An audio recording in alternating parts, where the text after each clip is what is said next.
Okay, so there we are. So I'm going to give a short introduction today about the work of the CPS Policy Hub.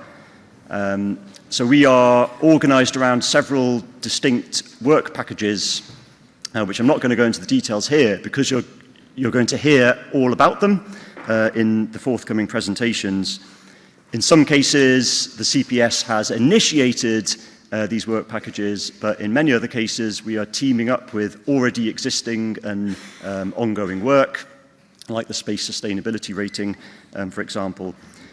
And in the future, we are working on setting up additional projects and finding ways in which we can involve the whole community. So over the past year, we have now reached 149 members. So these are people that have signed the collaboration agreement. And you can see the distribution here on screen. So obviously at the moment we're quite Europe and North America heavy. So this is something that we need to work on to expand the membership more globally. And that is work that we will do. So let's talk about policy. So we're called the Policy Hub. What is policy? Well, there's many definitions. I quite like this one: what government ought or ought not to do, and does or does not do.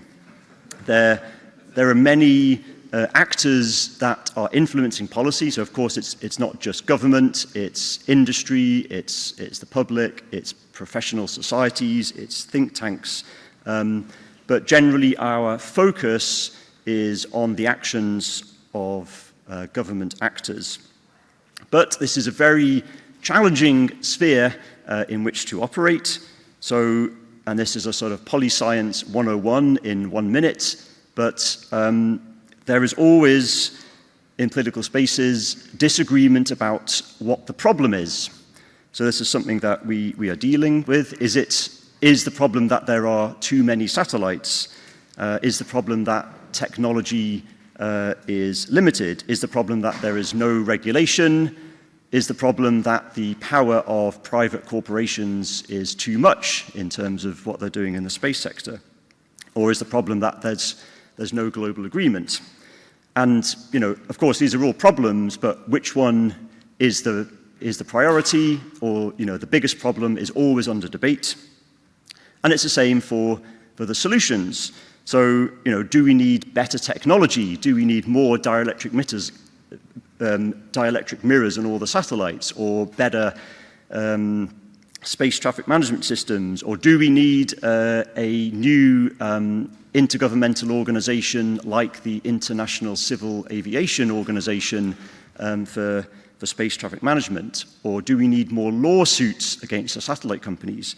So there are many, many different solutions that are out there, and we are now in this space and trying to bring all these together.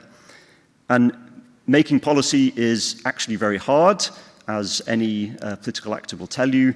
And as a policy advocate, unless you're outside a very specific national process, it's actually hard to have one coherent strategy or solution. So the answer to this is that we need to work on many different approaches simultaneously, and this is, I think, what the CPS is doing.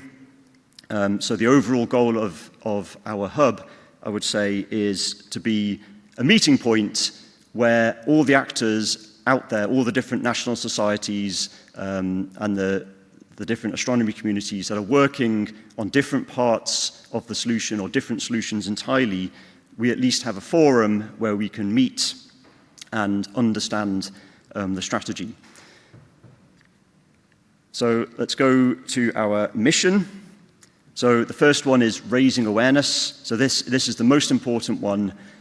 As astronomers, or as the astronomy community, we like to think that everyone knows about astronomy, but it's just not the case. So the majority of people in the space sector, they're just not thinking about anything to do with astronomy. So it's really important that we're continually finding ways to raise awareness. And this is something that I'm really proud of the work that we've done over the past couple of years. You know, if you think about 2019, when the first set of Starlinks were launched, you know, dark and quiet skies was barely even a used term. And now we've reached the high levels of political government. You know, we've had a G7 science minister's statement. We're active at the Committee on the Peaceful Uses of Outer Space. We're now involved in many national regulatory processes. And this is, you know, work that we can all be proud of, that we've actually made this happen in a short space of time. But we need to continue doing it. And I think one of the main missions of the IAU is to facilitate the community to continue raising this awareness. We need to coordinate. So there's many different groups working on many different things, and it's important that we all speak with the same voice, and that when we're engaging with each national regulator, we're asking for roughly the same sort of things. So the Policy Hub can be a venue where we're doing that and making sure that we're speaking with the same message.